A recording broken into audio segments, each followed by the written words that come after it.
Assalamu alaikum. Dear viewers, welcome you all at SM Learning Academy YouTube channel.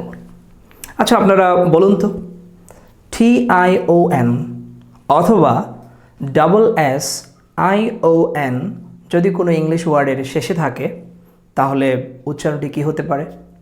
হ্যাঁ, স্বভাবতই অনেকে বলবেন শন, কিন্তু BBC স্ট্যান্ডার্ড ইংলিশে বর্তমানে আধুনিক যে ইংলিশ যদি আপনি সেটি ফলো করে প্রনাউন্সিয়েশন করেন তাহলে এই উচ্চারণটি শন এভাবে লম্বা করে হবে না।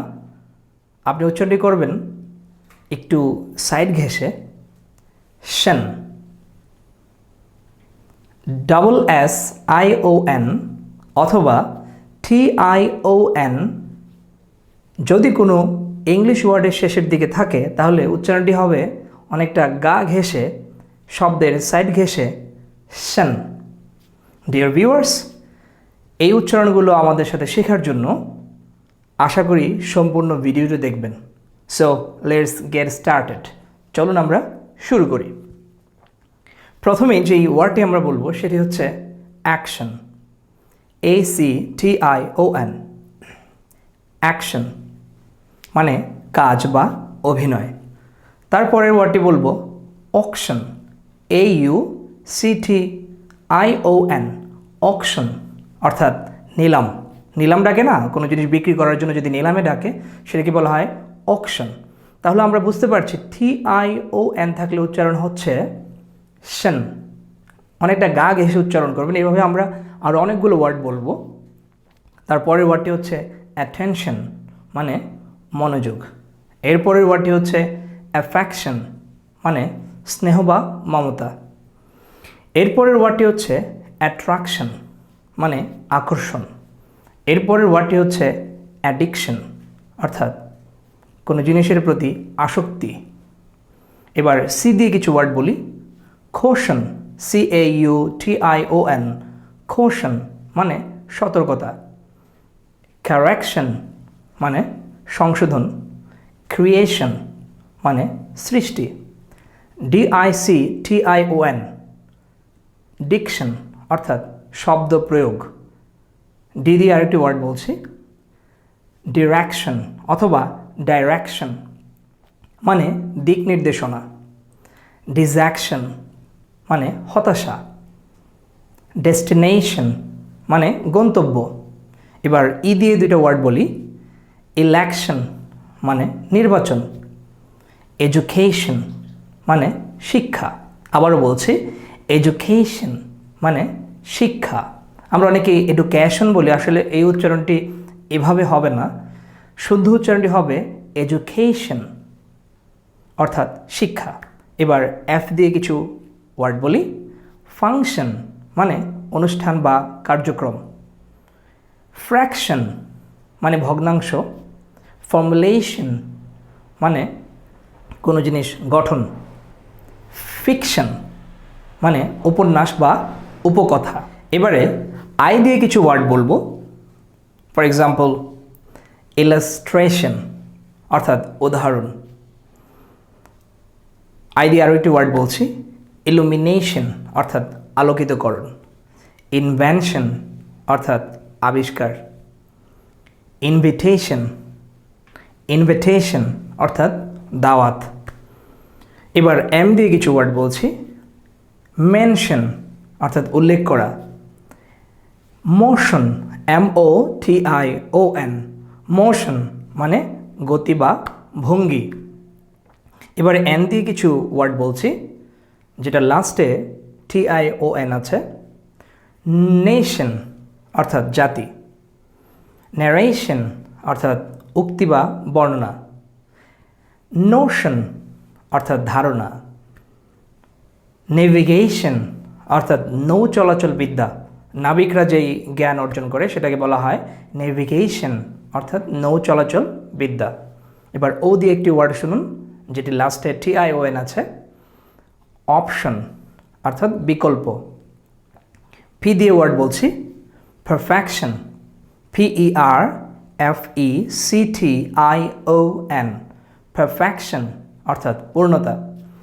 PORTION portion অর্থাৎ অংশ। POSITION position। পি দিয়ে আরেকটি ওয়ার্ড বলছি, পলিউশন অর্থাৎ দূষণ।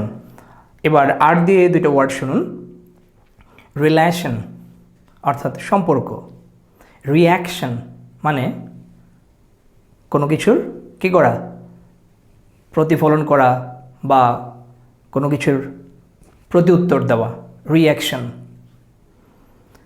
এস দিয়ে ওয়ার্ড বলছি, সিচুয়েশন মানে অবস্থা, সেকশন মানে ভাগ বা শাখা, সিলেকশন মানে নির্বাচন, স্টেশন মানে যানবাহন থামানোর স্থান, স্টেশন।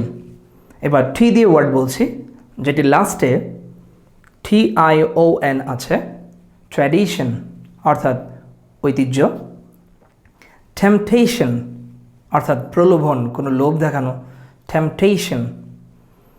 এবার ভি দিয়ে একটি ওয়ার্ড শুনুন, ভেকেশন। ভেকেশন অর্থাৎ ছুটি। তো এতক্ষণ আমরা শিখলাম যে কোনো ইংলিশ ওয়ার্ডের শেষের দিকে যদি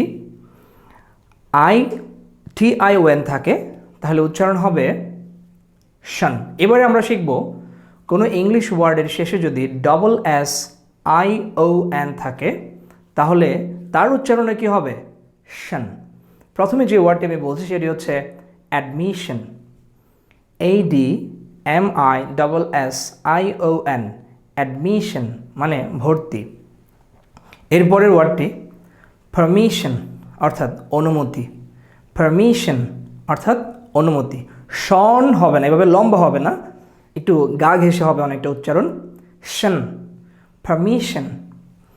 এবারের ওয়ার্ডটি হচ্ছে পজেশন অর্থাৎ মালিকানা, POSSESSION, পজেশন অর্থাৎ মালিকানা।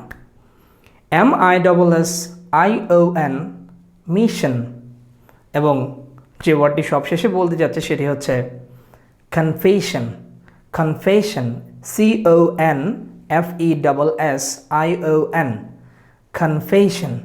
এভাবে কোনো ওয়ার্ডের শেষের দিকে যদি SSION থাকে তাহলে তার উচ্চারণ হবে শন, অর্থাৎ একটু গা ঘেঁষে হবে অনেকটা, শন। শন এভাবে লম্বা হবে না, শন, একটু অনেকটা গা ঘেঁষে উচ্চারণ হবে, শন। আবারও বলছি, কোনো ইংলিশ ওয়ার্ডের শেষে যদি TION অথবা SSION থাকে তাহলে তার শুদ্ধ উচ্চারণ হবে শন। যেমন nation, action, narration, function, fiction, education, diction, direction অথবা direction, option, perfection, election, selection, permission, admission। এভাবে আপনারা নিজেরও বাসায় ট্রাই করতে পারেন, তাহলে অনেকগুলো ইংলিশ ওয়ার্ডের শুদ্ধ উচ্চারণ আপনারা শিখে যাবেন। So dear viewers, hope to meet you again with another video on interesting topic। এবং সেই পর্যন্ত আপনারা ভালো থাকবেন এবং আমাদের পরবর্তী ভিডিওগুলো পাওয়ার জন্য SM লার্নিং একাডেমি চ্যানেলটি সাবস্ক্রাইব করে রাখুন এবং